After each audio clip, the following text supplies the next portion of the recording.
Refuge fam, it's Gwyneth here, and we're so excited that you guys are joining us for tonight's service. So what's going to be happening is me and Stephen, we're going to do a song, and then afterwards, Ryley, he's going to be talking about trusting in God.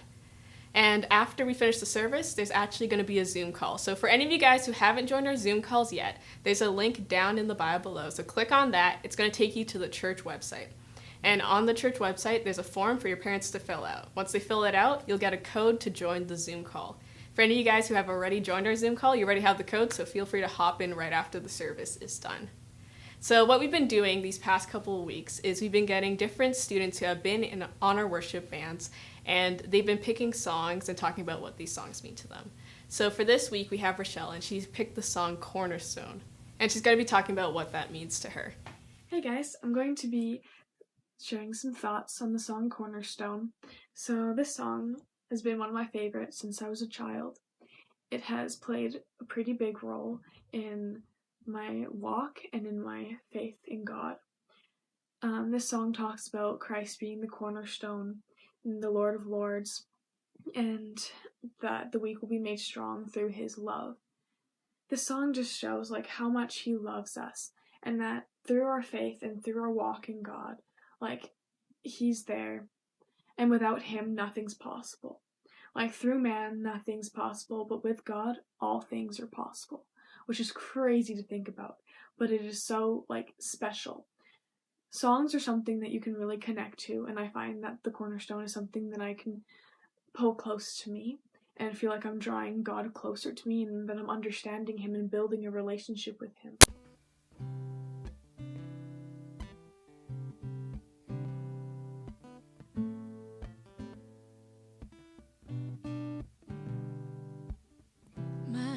Is built on nothing less than Jesus' blood and righteousness. I dare not trust the sweetest frame, but wholly trust in Jesus' name. Oh, Christ alone, cornerstone. Savior's love through the storm. He is Lord, Lord of all.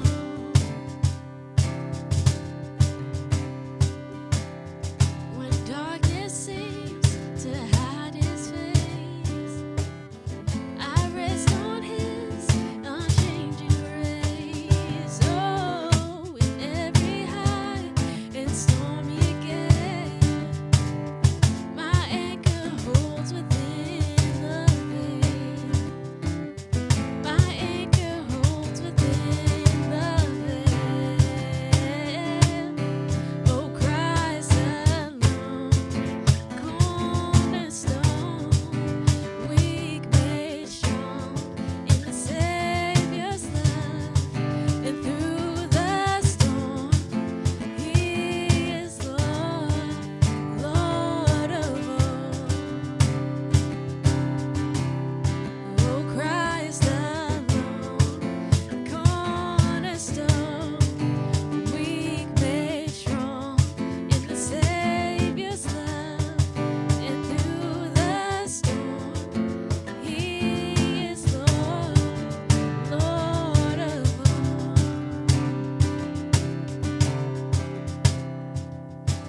without borders.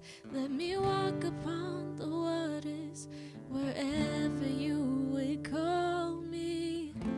Take me deeper than my feet could ever wander, and my faith will be made stronger in the presence of my Savior. And Spirit, lead me where my trust is without borders. Let me walk upon the waters wherever you would call me. Take me deeper than my feet could ever wander, and my faith will be made stronger in the presence of my Savior. Spirit, lead me where my trust is without borders. Let me walk upon the waters wherever you would call me.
Hey everyone, my name is Ryley. I'm a leader here at the Refuge, and I want to ask you a question. Have you ever done a trust fall before? You know that thing where you lean back and you fall back and you have people there to catch you? Maybe it's just one person. Well, maybe you have friends like mine that let you fall to the ground because it'd be funny, or maybe you are one of those friends. I don't know. But you see, this is what I was thinking. Faith is a lot like a trust fall. See, trust falls can be scary and they require a lot of trust. That's in the name. But faith is like a trust fall because when we have faith, we let go of all of our worries, our fears, our anxieties, the things that hold us back. We let it all go, and we just fall into Jesus' arms, full of grace, full of mercy, full of love. But faith can be a scary thing too. Right? Have you ever heard the term leap of faith? Like you just jump and you hope for the best. But a leap of faith requires that you have trust that you're going to land somewhere. But here's the thing about God. He doesn't just leave it up to as a mystery. He's always there to catch us, and he's always there to answer us, and he's always there to love us. Tonight I want to talk to you about a man that had a lot of faith and that did practically a trust fall with God. His name is Elijah. And we can read stories about him in 1 Kings chapter 18. So if you have your Bible, can you come with me to chapter 18 of 1 Kings? Now, I want to give this story a little bit of a setting, okay? Let's give it some context. You see, during this time, Israel had a king, and this king did not follow God. His wife, okay, this king's wife, the queen, followed an idol, an image, a statue made from human hands. Well, we follow God. God isn't made by man. It isn't made by humans. God made humans.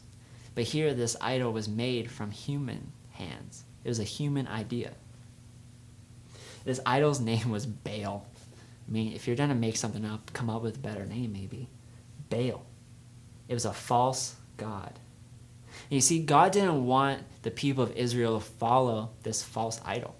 He wanted them to come back to him and follow him, because he loves them. And it's the same today.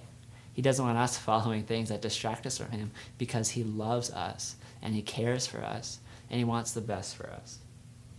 And so that's what he did for the Israelites. So he sent Elijah, and Elijah was a prophet, a spokesperson between God and the people of Israel. He spoke truth, God's truth, to the people of Israel. And so Elijah was sent, and he approached the king, okay? And this is the weirdest interaction, I think, and the most tense interaction in this story. See, when Elijah approached the king, this was the king's words. He goes, "So, is it really you, you troublemaker of Israel?" Like, who says that? Who welcomes people like that? Could you imagine if we welcomed you into the Refuge and was like, "Oh, so it's you, troublemaker of Life Church." Like, that's not nice. But Elijah, he responded back, and he wasn't afraid of this little threat or this little confrontation. This is what he said. In verse 18, Elijah responded by saying, "I have made no trouble for Israel. You and your family are the troublemakers. For you have refused to obey the commands of the Lord and have worshipped the images of Baal instead." Well, dang, like Elijah continues on by saying this, "Now summon all Israel to join me at Mount Carmel, along with the 450 prophets of Baal and the 400 prophets of Asherah who are supported by Jezebel." Basically, he's saying, hey, you followed a false god for too long. Now summon all your prophets of this image, of this statue, 450 of them, and plus all of Israel, plus 400 more prophets of a false god. That's 850 prophets plus thousands of people from Israel against one person and God. Now, if we're looking for like stats and if we're using our brains, logically, Elijah has awful odds of winning, okay? Like awful odds at winning. So it's 850 to 1. See, Elijah was led by God to have a showdown for the ages, from now until forever, to show whose God is real. Elijah looked to the people and said, "If the Lord is God, follow him. But if Baal is God, follow him." Elijah's saying, hey, whatever God shows up, follow him. And that's a pretty profound statement, because basically what Elijah is doing, if we're talking in terms of a trust fall, he's moving closer to the edge of the platform that he's going to fall from, right? He's moving a little bit closer, like the heels are at the back, not supported anymore. So outnumbered 851, plus with thousands of spectators, Elijah showed no fear. I'm going to be honest with you, I probably would have peed myself, cried, ran away, called my mom or my grandma to come pick me up. Like, that would have been an awful situation. But Elijah, he has faith that the God of the universe, the God who created everything and is going to sustain and empower him to do these things, is with him. So Elijah addresses the people. He looks at them and says this. He says that he is the only prophet of God left. The other ones were killed and murdered and put in prison. Like, he is alone. But that doesn't faze him. He tells the people to bring 2 bulls, which is a sacrifice, 2 young bulls. Then he says that the other prophets are to build an altar, cut the bull into pieces, and to call on the name of their God. And Elijah will do the same thing. He says, so you guys build an altar, put wood on it, cut up a bull, put that on it. I'm going to do the same thing. And we're going to call on the name of our God. And whichever one answers is God. That's a hefty statement. He says that the God who answers by setting fire to the wood is the true God. This is just like the moment where you begin to fall back. You begin to lean back in a trust fall. You're constantly checking to make sure that they're going to catch you. But it's that moment where you begin to lean back. So the prophets of Baal came out swinging. They agreed, and they're like, let's do this. They came out swinging, and they made a sacrifice and called out to their idol to answer them. They were going at it from the beginning of the morning all the way till noon. They're shouting. They're like, oh, Baal, answer us. They're crying, but there was no reply of any kind. Then they danced, hobbling around the altar. That's a weird image in my head, just hobbling around an altar. But these guys were really trying. They're doing the ritual dances. Like, they were trying hard, but there was no response. And this is one of the reasons I love Elijah. See, when we are confident in our faith, no lie has the power to shake us. No fear has the power to distract us. It causes us to be bold in the face of adversity. So Elijah, fully confident of God, does something all of us probably would do. He begins to taunt them. He begins to kind of trash talk and speak with sarcasm towards these prophets. He says, he looks at them and says, hey, you'll have to shout a little louder. Or maybe he isn't there. And then he continues on by saying, surely your God is a God. And then he continues on by saying, perhaps he's daydreaming, or maybe he's using the washroom. Maybe he's sleeping and you got to wake him up. What Elijah is really saying in this is that your God, the person, this image that you serve, is more like a human being rather than God. And he's pointing out the flaw in their belief. But these people were driven by anger, and they're losing their confidence, their belief, shaken by embarrassments. The prophets of Baal began to try harder. They began doing rituals that require their own blood.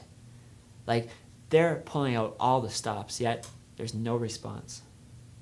They went, and the translation I have says they raved. They raved all afternoon until the time of the evening sacrifice. But still there was no sound, no reply, no response. It was empty. So what now? They've given up. Well, it's Elijah's turn. So Elijah called the people over. That's a confident move and a bold move. He calls people over. He gathered them around to the point where they're crowding him. Verse 31 in chapter 18 says this, he took 12 stones, one to represent each tribe of Israel. And he used the stones to rebuild the altar. So he's building this altar back that it was called the altar of the Lord, and he's rededicating it. And he's making God a priority again in Israel. Then he dug a trench around the altar. So he dug this massive trench around the altar. And this is the amazing thing. This trench was deep enough to hold 3 gallons of water. he piled wood onto the altar, cut the bull into pieces, and laid the pieces on the wood. I don't know about you, but that is a crazy, crazy thing. See, every time I read this passage, I just begin to smile because I picture Elijah laughing to himself. Smiling and laughing to himself because he knows that God is a God who never fails. He knows that God is a God who always answers. But let's be real. If it were you and I in that situation, we probably would have been like praying under our breath really hard, like, God, okay, you can't fail me now. God, you can't, like, you need to show up, like, hey, I've done all this, like, you can't, and you just keep going on. But the Bible tells us that Elijah expected and he knew that God was going to answer. You see, through faith, Elijah was given confidence in the character of God. Now, at this moment, you might expect fire just to kind of pop up on the scene and story's over. It'd be great. Well, here's the thing. Elijah has a passion to be a little bit dramatic, okay? So he does something that a lot of people think is crazy. And if you ever built a fire before, you know that water is not the thing you use to start a fire. It's quite the opposite. It's to put out a fire. It does the opposite of starting a fire, right? So Elijah, he looks over at the people and he says this, fill 4 jars full of water and pour the water over the offering and the wood. Could you imagine hearing that? Like, I would have started laughing, but hey, if he wants to do it, let's do it. So you go and you pour the water over top of the altar and the sacrifice and the wood. And then he looks at the people again and he says, do it again. Okay, so then they go, they grab 4 more jars full of water and they pour it over the altar and the offering and the sacrifice. And he looks at them again, and I just picture him smiling. And he says, do it again. I would have laughed so hard at this guy at this point. So he goes, these people go and they grab water in these jars, 4 jars. They pour it over the altar, the wood, the sacrifice. There's so much water that it soaked everything. Like, it's filled up the trench. Okay, it was 3 gallons. It could hold 3 gallons of water probably that way. And it filled it all up and is overflowing. Like, you would think Elijah is crazy at this time. But that's the funny thing. Confident faith can seem like craziness. And especially to those who don't know God's character. See, after they did all this, Elisha, could you imagine him, like, I just imagine him laughing. You see, this is a pivotal moment in the story. It's kind of like, if we're talking in terms of our trust fall, it's kind of like you pushed your platform just a little bit further. You told the guy or the girl that's going to catch you to move back a bit. You tucked your arms in and closed your eyes, and you just go back. You're making it even more spectacular. You know, this is a pivotal moment in the story.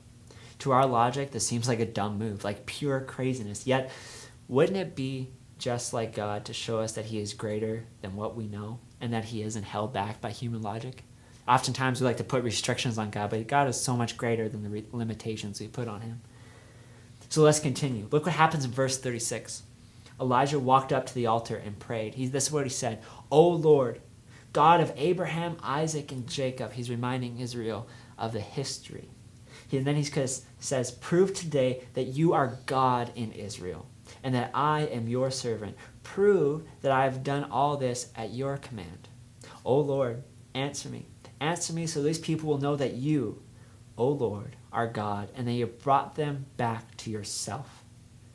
And just like that, that's like Elijah's free fall of faith backwards. You know that moment where you have that trust fall and every nerve and you get nervous and butterflies in your stomach as you're falling backwards? That's what that moment is. It's a free fall of faith.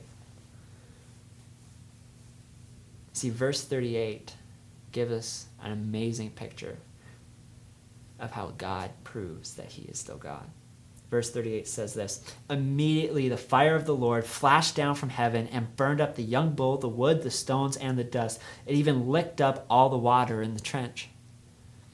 I'm not good at science, but I can tell you that the fire would have had to have been super hot to melt the stones, to melt the bull, to melt the wood, and to just take up all that water. Like, when God shows up, he doesn't show up just a little bit. See, there is that's the catching moment in our trust fall. That's the moment where God catches us. We took that, we're falling back in faith, and we're trusting that God's going to answer us. And just like Elijah, he did. See, it's a moment where you safely land in the arms of the person you trust. But the story doesn't stop there. You see, when the people saw this, they were shocked and amazed. Instantly, they turned back to God and put their faith in him. See, through one man's faith, friends, thousands of people came to know that God is a God that never abandons us as we put our faith in him. He never abandons us. But let's be real. If it were you and I in that situation, it could have been a whole different scenario. We probably wouldn't have got ourselves into this mess. Being outnumbered 850 to 1 with thousands of people spectating, those aren't good odds. But to Elijah, they didn't stand a chance. When we are confident that we are in the will of God, we are invincible. And there's this author I like, his name is Charles Swindoll, and this is what he says. Never once was Elijah intimidated. In this passage, Elijah spoke 8 times. Yes, every time he commanded. He didn't shift. He didn't stutter. He didn't suggest. He leveled a command. He wasn't on the defense. He was on the offense. He knew where he stood. The word to describe that, invincible. See, friends, so often when we look at the story of Elijah, so often we can be sucked into fear, and so often we can get sucked into being like, oh, what if this doesn't work? But that question, what if, has 2 sides to it. See, the question, what if, can make us doubt, right? It can make us say, well, what if this doesn't work? But it can also make us trust, saying, well, what if it does? What's next? Friends, through faith, we don't have to be intimidated by the worries of this world. Maybe for you tonight, you're wondering, does God even answer my prayers? Maybe tonight you feel like the current situation you're in feels like you're surrounded, that you have 850 people around you or worries around you, that you're just outnumbered. I want to remind you of the story of Elijah, where it seemed like he was all alone. The God that created the universe, and friends, the God that created you, showed up and answered his prayer and showed all of Israel that he is God and that he responds to people. That's the amazing thing. And through one man's faith, thousands of people got to see that God answers prayers. See, God isn't shaken by our worries. God isn't shaken by our fears. God isn't shaken by the things that are going to come at us tomorrow.